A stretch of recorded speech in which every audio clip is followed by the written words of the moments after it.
Facebook Live show.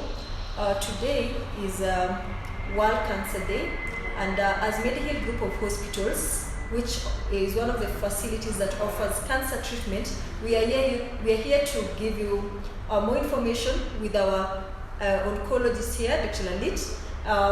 I'm Sylvia Cheboy in the Business Relations Department. Karibu Daktari. So Sante, hello everybody, I am Dr. Lalit, medical oncologist at the Mediheal Group of Hospitals, and welcome to Facebook Live. Today is World Cancer Day, February 4th.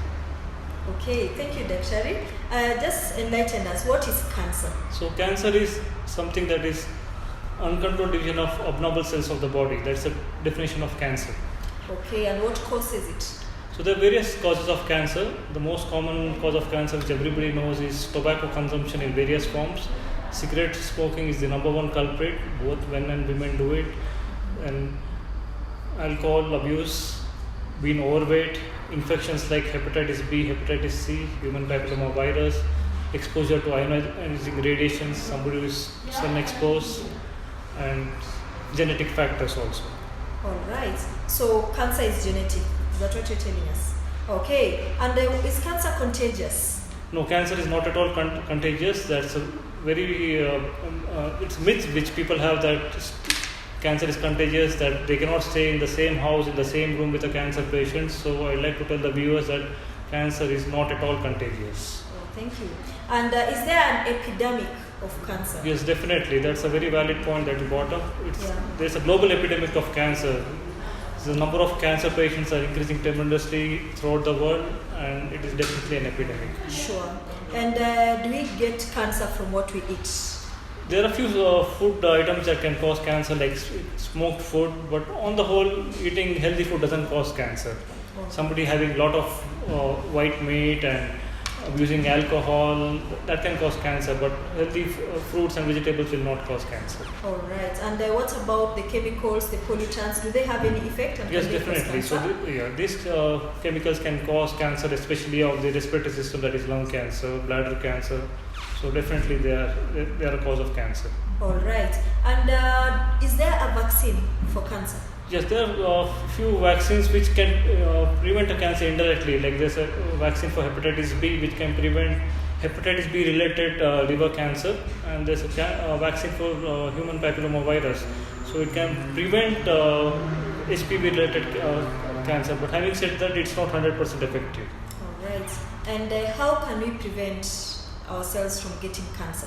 We can prevent by adopting good lifestyles, exercising well, eating well, maintaining your body weight, and then not neglecting signs and symptoms of cancer when they appear, and seek medical help as early as possible. All right. And what are these symptoms that one is likely to look into? So symptoms of cancer depend on the type of cancer a patient has. So commonly patients would have loss of appetite, weight loss, difficulty in swallowing, abnormal bleeding from some side of the body, like cough or blood in the cough, blood while passing urine, blood while passing stools. There might be a lump in the body, there might be a lump in the breast, a change in the wart. So this can be signs of cancer. Severe headache which is not responding, fever that is not reducing, this can all be symptoms of cancer. Okay. Dr. Many times patients come with this when the cancer is already at the worst stage. Yeah, so kindly enlighten us about the stages of cancer. So there are 4 stages of cancer for most cancers: stage 1, stage 2, stage 3 and stage 4. Stage 1 and 2 are considered early stage, and stage 2 and stage 3 and stage 4 are advanced stage. All right. And at what point should one get tested for cancer? When should one get tested for cancer? They should get tested and treated for cancer as soon as it's diagnosed. There's no point in delaying even for a minute. All right. And why isn't there a simple test actually to find out about cancer? So there is no single test that can diagnose cancer. There are so many various cancers with various manifestations. So it all depends on the type of cancer that we are dealing with. So like for the lung cancer, we do a chest radiograph or a CT scan. For a breast cancer, we do a mammogram. So it all depends on the cancer we are dealing with. There's no single universal test for cancer. All right. And what are the treatments for cancer? So for most cancer patients, it's a combination of treatment that is required, which can involve chemotherapy, surgery and radiotherapy. Some patients might require only one modality, some might require all three modalities. Okay, and why do people with the same cancer get other cancers? So each person is a different individual by himself. The type of cancer, the same cancer can manifest differently in different people, because it also to do with the genetic and immune system of the body, and the way they respond to treatment is also different. So we cannot compare two people. All right. So how can one get the best from their doctor so that they are able to identify this at an early stage? So the most important is to have a proper discussion with the doctor, asking the doctor all the questions that they want to ask, because many a time patients and the family are not aware that the patient is having cancer. They don't know what stage it is, what treatment is involved, what follow-up is involved, what side effects they can expect, what finances are involved. So they should have a proper discussion. The doctor is always free to answer all the questions. So that's very important. Okay, and there's a tendency of people getting so scared about cancer. Why are people so frightened about cancer? They think getting a diagnosis of cancer is a death sentence, that nothing is possible, you get cancer, you die. But it's not so anymore. So now with the era of molecular diagnosis and immunotherapy and targeted therapy, even stage 4 incurable cancer patients can live long. So definitely all is not lost for cancer patients. All right. You've mentioned chemotherapy being one of the treatments. Does it have a side effect? Yes, so most cancer treatment, be it surgery, chemotherapy and radiotherapy, will have side effect.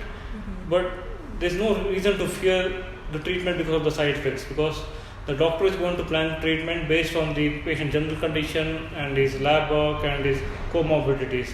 So the side effects can be lessened with a lot of supportive care, and we have very good supportive care to prevent nausea, vomiting, to prevent neutropenia, to prevent anemia. So there are a lot of treatment that is available, and there's no reason to fear cancer treatment because of the side effects. Okay, like for some people, the hair is lost. Is there a possibility of getting their hair back? Yes. It's important to note that not all cancer chemo drugs cause hair loss. There are only few drugs that cause hair loss. And important to note that the hair is going to come back once the treatment is over. It might take days to weeks, but it's going to come back. All right. And in some cases, patients would tend to get a second opinion. Do you think it is wise to do that? They can do it when the case is not a straightforward case, where it's a complex case, where patients have received a lot of treatment. When there is some ambiguity, then it's always good to get a second opinion. But it's not good to get a third and the fourth and the fifth opinion and not take the treatment. It's very important you take the treatment, have faith in the doctor and take the treatment. Once you do doctor shopping, then all is lost. Sure. And Dr. Ali, what do you think is the future of cancer treatment? Now, the last 5 years of the cancer development, the treatment development, it has progressed enormously. No longer we use basic chemotherapy drugs, we use targeted therapy, we use immunotherapy, and almost every week there are new drugs that are coming up in clinical trials. So it's an exciting time to be an oncologist. Dr. Ali, kindly share with us the statistics of the cancers that are very common here in Kenya. So the statistics of cancer patients published few years ago, there are almost 45,000 cancer patients diagnosed every year. And among them, majority of them die, 80%. So that is around 33,000 cancer-related deaths. And these are only the published data. There are so many patients who are not diagnosed, who are not actually recorded. So you can imagine the burden of cancer in Kenya. Okay. And which are the common cancers in Kenya, like especially with regard to the women, the men? Which are the common cancers? For women, common cancers are cervical cancer and breast cancer. And for men, it is prostate and esophageal cancer. Pancreatic cancer is also pretty common. And we see a lot of patients which are HIV/AIDS related also. So, Dr. Ali, on this World Cancer Day, what advice do you give to patients and also the relatives of patients who are already undergoing treatment of different cancers? So my advice to them is that we will fight cancer as a team. We are there with you all the time for support, emotional and moral support, for any other help that you require. But it's important that you take the treatment that is suggested, be on time, do ask questions, and whatever side effects or any concerns that you may have, we are going to manage them, and we'll fight the battle together. So, viewers, as you know, Medihill Hospital has so many branches. We have a branch in Medihill Parklands, Nairobi, Medihill Eastleigh, Medihill Upper Hill, In Nakuru, we have Mediheal Nakuru, Eldoret, Mediheal Eldoret, and we also have a diagnostic center in Rwanda. And in all these centers, we also offer a cancer treatment. Maybe just as a parting shot, Daktari can share with us more, just as a parting shot for cancer. So we are doing chemotherapy and surgery for cancer patients at all these centers, and I'm proud to say that we are able to manage most of the patients successfully, and we have all the drugs, all the equipment, and we are able to manage the side effects. So I would request people to seek treatment as early as possible and not neglect the symptoms. Yeah, thank you so much, Daktari, for sharing with our viewers about cancer. I'm very sure we are enlightened and we are going to be more knowledgeable about it. So our viewers, if you have any questions, kindly share them on our comment section, and you can also share them on our email address so that Daktari can respond to them.